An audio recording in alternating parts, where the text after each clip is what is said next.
Ryan Garcia wants Gervonta Tank Davis to beat Leo Santa Cruz, and he explains why. What up, Fight World? It's your boy Ego, and I'm back with some more boxing. Make sure you smash the like button. Also, subscribe to my channel for the latest and greatest in boxing.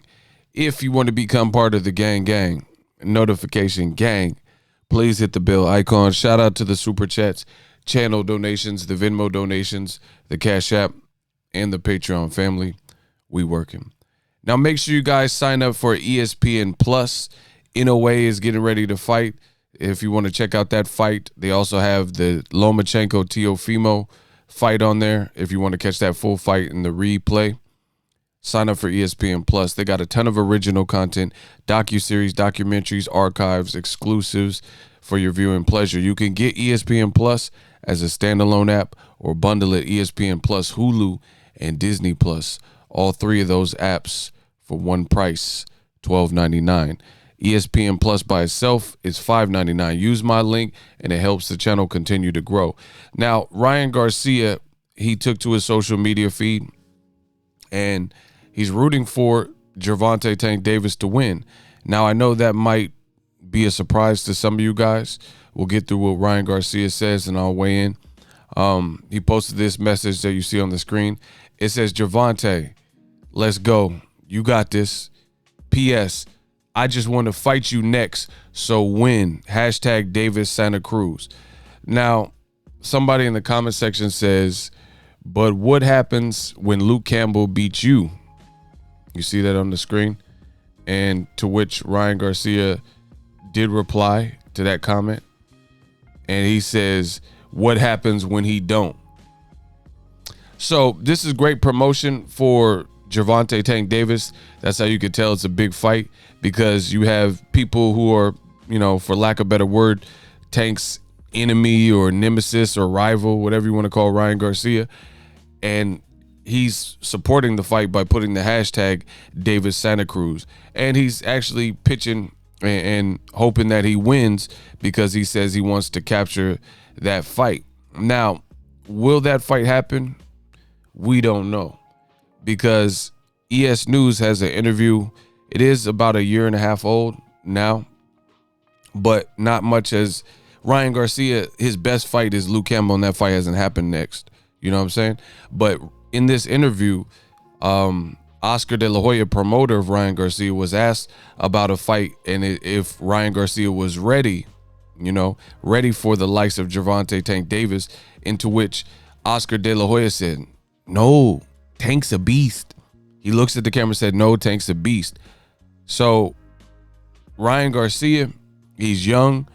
I don't see Oscar De La Hoya, no matter how much he wants to make the fight, he has handlers. He has Eddie Reynoso, who as his trainer has to be on board with this. And his promoter has a video out where they're saying stuff like that. Like, hey, no, Tank's a beast. And he's not ready, basically.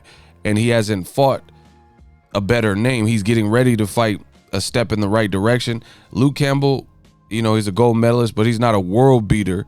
But for Ryan Garcia's career, where he's at, this will be the best name that he's fought.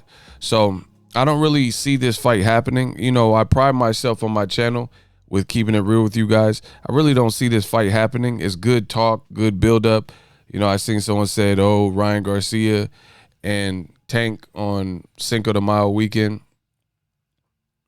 It's possible, but I think the next order of business has to be the Luke Campbell fight. And truth be told, tonight Tank Davis got to impress and look good and win his fight with Leo Santa Cruz, because there's a lot of this going on in boxing where it's kind of clout chasing, and if you don't pass the task in front of you, pass the task. I'm going to use that. I think I'm going to use that. Pass the task. If you don't pass the task, then there is no this fight, and future fights if you don't get past the guy that's in front of you.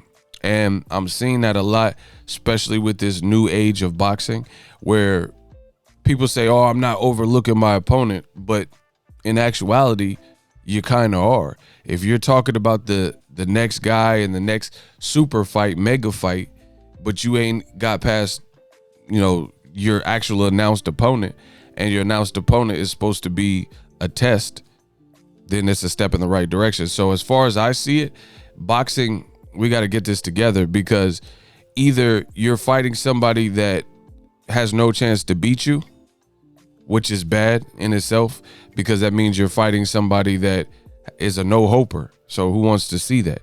Or you're fighting somebody that is a good, sturdy test and competition that you should be taking serious, so you shouldn't be looking at the next thing. So we got to get away from this. And I know some of it starts from the boxing media and the reporters asking better questions. This seems to be a go-to question.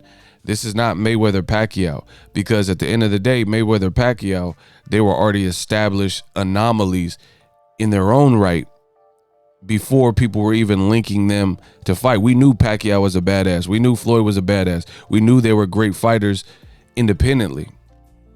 That's what the game is lacking right now.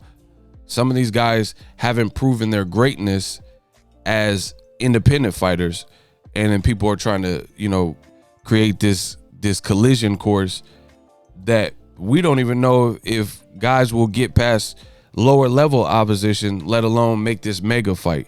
You know what I'm saying? So you can't have your cake and eat it too. Either the guy that you're actually fighting is a sturdy test in a competitive fight, or you shouldn't really be fighting him at all. If you could just just listen to what I'm saying. If your scheduled opponent is so weak that you don't have to pay him no respect, there's no chance that he even is competitive with you, then why on earth are you even fighting that person? So you can't have your cake and eat it too, as far as I'm concerned, So I think you got to crawl before you can walk. Take one step at a time. Tank, he's fighting Leo Santa Cruz today. Ryan Garcia, he's fighting Luke Campbell December 5th in the afternoon, because Golden Boy bowed down to Errol Spence and Danny Garcia, which is a bigger fight. And then after that, we could talk about whatever. So I'm going to wrap this video up right here. That's my thoughts. It's a good future fight, but, we got to see that these fights come into fruition. That's another thing. I don't really wish to spend an excess amount of time. I want to talk about the latest and greatest, but, show me something real, like Kendrick said, and be humble. Give me something that's real. Show me something that's real. Show me that some proof that Tank and Ryan are about to fight. And if that is the case, then so be it. And it's a good fight, and we can start building it up. But until then, it's just a lot of talk. Drop your thoughts in the comment section. As always, hate, comment, and subscribe. Till next video is Ego signing off. So if you enjoyed this video and want more content like this on the channel, you can show your appreciation by going to the PayPal donate button or the YouTube support button, and you can donate any amount that you feel is equivalent to the value of this video. Much more to come. Thank you guys for your support. Boxing Ego, the future of boxing.